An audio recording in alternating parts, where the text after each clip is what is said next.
Mark, in your conversations with Shea Weber since all this came to light with respect to his injury situation, how has he been handling the reality of the situation, and how is that going to affect the way you do business in the next week, if you're anticipating he potentially would be going on to LTIR? Well, it was hard for Shea. I mean, that's all he knows. It's, he's a hockey player to the core. He's been doing that all his life, and it's really hit hard to realize that he can no longer perform the way he's expecting from him and his teammates, and the pain he's go through daily. So we had an emotional, deep conversation, and I have a lot of respect for Shea, for what he's done for the Montreal Canadiens throughout his career.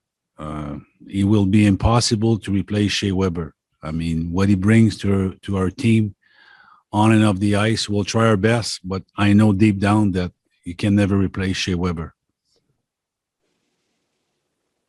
And sorry, just secondarily to that, I know that you can't replace him, but the reality of the situation is you will have to make moves to your roster. And how will that affect the way you do business starting next Wednesday, moving forward toward the season?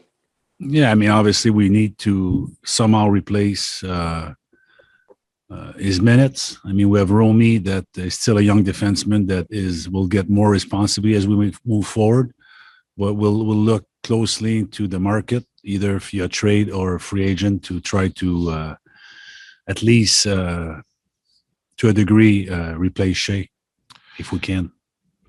Eric Engels. Hey, Mark, thanks for doing this. I have two quick questions for you. The first one is, do you know what Jonathan Drouin's status is moving forward? Is it expected he'll be back with your team next season? Yes, we met with Joe, Dom and I believe it was Tuesday. We had a really good conversation. And Joe feels great, is focused, and he's ready to go. So I expect Joe to be in Montreal, first day of camp. And second question is, might be a little harder to answer, actually. What's the balance between the run that you guys just went on and perhaps some hesitance in the market to come to a Canadian team given restrictions with COVID and everything that happened the last year? Yeah, that's a fact. That's reality. I mean, still today we have restriction, and it's hard to tell how players feel about coming to Canada to do all this. So we'll know in the next week or so. But that's a pretty good question. Arpin Basu. Hey, Mark. I also have a couple. The first one's just a clarification. I heard everything you said about replacing Shea Weber. Obviously, when trying to find a player to take up those minutes, let's say, obviously he has several years left on his contract. I don't know to what extent. Do you feel comfortable bringing on a player that goes beyond this season that would take up that money? I mean, because of to what extent can you be confident enough to use the money that Shea has beyond this year based on his health? To a degree, we're pretty confident that it's going to be the case. But again, even if we bring somebody on terms, we have money that's coming up the cap the next few years, so that won't be an issue. I don't think so.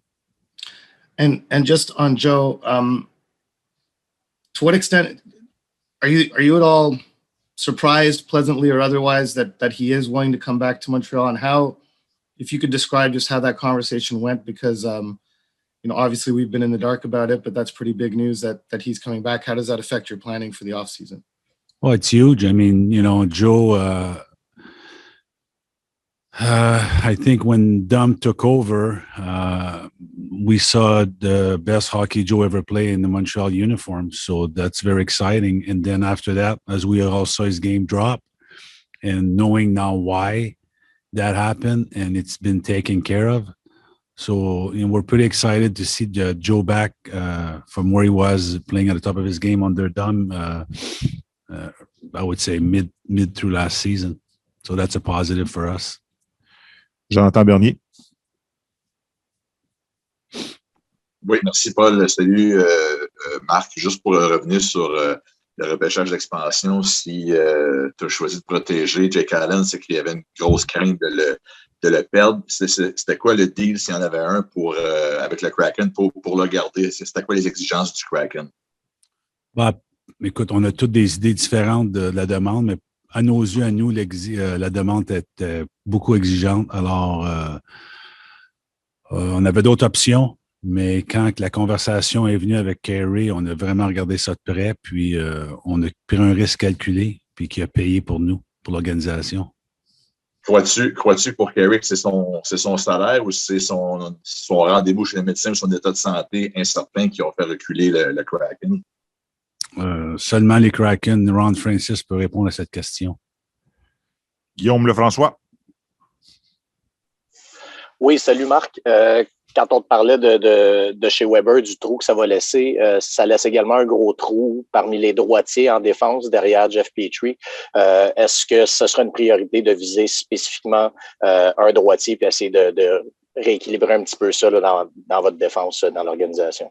Dans un monde idéal, oui, mais on est très conscient que Harry peut jouer à droite, Romy peut jouer à droite aussi. Alors, on a encore des options de ce côté-là, mais dans un monde parfait, là, ça serait un droitier. Mais on a des options aussi à gauche. OK. Sur un autre sujet, est-ce que à ce point-ci, tu considères que le dossier Philippe Danault est mort et enterré et que Philippe Danault va jouer dans une autre organisation la saison prochaine? Tant aussi longtemps qu'un contrat n'est pas signé et annoncé, il y a toujours espoir de le voir ici à Montréal. Stu Cowan. Mark, we saw how emotional Shea was at the end of the Stanley Cup final. Were you and his teammates aware during the playoffs that he might not be able to come back next year because of the injuries he was playing through? And what can you say about the way he performed under such obvious pain that he was in? Well, I was amazed at how he did play. He was one of our top minute defensemen, throughout the whole playoff and, went all the way to the Stanley Cup final. I personally wasn't aware. And from what I'm gathered after the information, I don't think nobody was really aware of, I think we're all aware of the pain and what he was going through every day, but to that degree, we didn't know. Shea, as you all know, is a man of a few words, and sharing or complaining about his body is not one thing that he does. So I was very surprised. This has been a real crazy period for you, obviously, Mark. Maybe you got a chance to maybe catch your breath a little bit today, but what's the top of your priority list on your desk right now? Well, right now, it's, build our team up for next year, with the loss of Shea, that's a big hole to fill, and waiting to see what, with Carey, with the doctor's appointment, what's going to bring. Like I said, it's what I've been told right at the end of the season. It's not something that should be alarming, but I guess until you go in, really, you're not sure. So that's another one on my mind. And see, what the draft tomorrow, and then the free agency on the 28th. So there's a lot. I didn't have a chance to take a break, but hey, that's a price you pay to go all the way to the final, and that's a pretty good price for me. Jean-François Chaumont. Salut Marc. Tu as parlé déjà un petit peu de Carey Price, tu as parlé d'un pari, d'un risque calculé. Mais est-ce que autant toi que Carey, vous étiez prêts à vivre avec la possibilité que Ron Francis le réclame? Est-ce que les deux clans, vous étiez confortables avec cette option-là qui restait quand même peut-être présente? Écoute, on avait un plan B, là, c'est certain, mais moi et Carey, on a parlé en long et en large, puis on était confiants qu'ils sont encore partie de l'organisation. Alors, c'est comme si tu le mets en arrière puis tu ne veux pas y penser. Ce que j'ai vécu, mais au pire aller, on avait un plan B si jamais, mais le risque pour nous était très minime. OK. Guillaume t'a parlé de Philippe Danault tantôt. Tu dis que tant que c'est pas réglé, il peut y avoir de l'espoir. Quand tu regardes ton organigramme, ton équipe au centre, que Kotkaniemi n'a peut-être pas pris le pas qu'on espérait ou qu'on attendait, est-ce que ça rend la situation Danault encore plus délicate, à savoir s'il doit partir? Est-ce que tu as les ressources pour le remplacer ou tu vas regarder ailleurs si jamais ça doit être le cas? Bon, on va regarder. On a comme Kéké t'a mentionné, Kéké, pour moi, il y a eu des bonnes périodes, puis des périodes. C'est l'inconstance dans ses performances mais encore là, quand KK prend la courbe, puis il reste avec sa constance, je pense qu'il peut vraiment nous aider. Alors, si une perte de fil est là, avec lui qui prend le prochain step, va combler. Puis il y a Jake Evans aussi qu'on aime bien, puis qu'il a amené du gros hockey pour nous. Et encore là, il y a toujours l'extérieur qu'on peut regarder, mais encore là, il est un peu tôt pour se pencher là-dessus. Alexis Bélanger. Merci. Par rapport à l'expansion aussi, vous aviez protégé Yoel Armia qui est prêt à devenir joueur autonome la semaine prochaine. Est-ce que dans ce contexte-là, on peut comprendre que vous êtes proche d'une entente ou qu'il y a espoir de s'entendre d'ici à ce qu'il devienne joueur autonome? Encore, ça fait partie des négociations, puis je n'amènerai pas ça sur la place publique. Comme le cas de Phil, c'est un joueur qu'on aimerait avoir à Montréal. Eric. Hey, Marc, just wanted to know, I know you don't discuss negotiations, but is there still hope that Philip Deneau is he someone that you want to have in your plans continuing? Yes, he does. And again, until there's an agreement signed either with us or with somebody else, there's hope that he's back, but it's too early to tell at this point. Marc-Antoine. Merci, Paul. Rebonjour. Marc, quand tu regardes la performance de ton équipe qui s'est rendue en finale de la Coupe Stanley, puis toutes les nouvelles qui se passent les unes après les autres depuis ce temps-là, quand tu regardes ton équipe aujourd'hui, où est-ce que tu penses que tu dois travailler le plus pour améliorer ton équipe? À quel niveau pour pouvoir lui permettre de s'améliorer encore la saison prochaine? C'est la même réponse que j'ai donnée tantôt, avec l'attente des résultats de Carey avec les docteurs, la perte de Shea Weber, puis ce qui va arriver notre ligne de centre. Un peu tôt pour te dire exactement, mais il y a beaucoup de points d'interrogation en ce moment. Raphaël Doucette. Allô, Marc, merci pour ton temps. Avec tout ce qui s'est passé dans la WHL, la OHL, la Ligue de hockey junior majeur du Québec aussi, quel genre de repêchage tu t'attends en fin de semaine et ton 31e choix, est-ce qu'il a un peu la même valeur que lors des années précédentes? Ça, c'est vraiment une question pour Trevor Timmon qui va parler tantôt. Notre choix, c'est pas le même choix à 31 que tu as le choix à 15. Là, c'est obvious ou à 3. Alors, c'est quasiment un choix de deuxième ronde.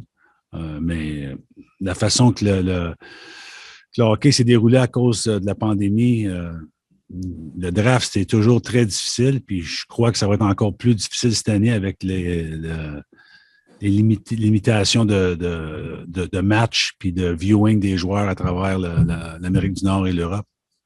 Est-ce que tu t'attends un petit peu plus de mouvement, justement, vu que vous avez peut-être un petit peu moins vu les meilleurs espoirs? Bien, de notre part, on est à l'écoute pour s'améliorer si c'est via un échange avec un des choix. Pour les autres équipes, c'est difficile à dire en ce moment. Arpin? Hey, Mark, I just wanted to pick up on what you were saying about Kotkaniemi earlier. Regardless of what happens with Phil, whether he's back or not, what do you think he needs to do at this stage in his career? Dom was talking about the need for him to take another step based on the experience he has. He's obviously only 21 years old. In your eyes, from what you've seen, where's he at right now, and what do you need to see in this offseason when he comes back in training camp? Keep working on getting stronger and stronger. Like, he's only 21, so there's plenty of room for growth on his lower body, his strength, puck battles. That's part of being still young. Like I said, he's only 21. He's not a 25 years old where he's done growing. I think he still could get stronger. That would help him his game and be more in and day out, be more, we knowing what to expect games after games. So he would have a stretch where he's very good, and then seems like he gets really confidence, and then he gets away from playing his style that's successful for him. But when he does that, that's when he has success. So it's knowing your limitation, knowing the game, and growing with what brings success to your game, and that's what KK needs to improve. Sean Campbell. Mark, last year you guys had a couple problems with the cap getting players in because of restrictions. Will that change the way you look at using the cap next year? Not necessarily. We still manage. It was, more difficult. But if there's a chance to get a player that we like that puts us right against the cap, and we need to be again careful, we'll do that. So we have the option to go to the cap, but obviously you need a little cushion. The bigger the cushion, the easier it is. But like I said, if we have a chance to get a player that gets us where we have to do it again, we'll do it again. Is Corey Perry one of the players you guys would like to have back? Yes. Jared Book. Hi, Mark. Obviously, you weren't looking at replacing Joel going into the offseason, but with Jean-François Houle and the importance of the Laval Rocket to the organization, what are you looking from Jean-François and your decision to hire him? Well, I think he's a really good hire from us. He's got a lot of experience through the Q, through American Hockey League. It's the growth of our young players. I mean, it's an important job. We like what he brings, his enthusiasm, his teaching, his approach to the players, dealing with younger players. I think he's going to be a really good asset for the Montreal Canadiens. I mean, Scott Mellenby and Scott was very involved in that decision and obviously oversee it. But, him and Trevor and Murray Lapointe spend a lot of times on hiring the right person. And I have a lot of faith in Scott Mellenby as far as hockey knowledge. And he's been a big help for me, not only with Laval, but for the Montreal Canadiens.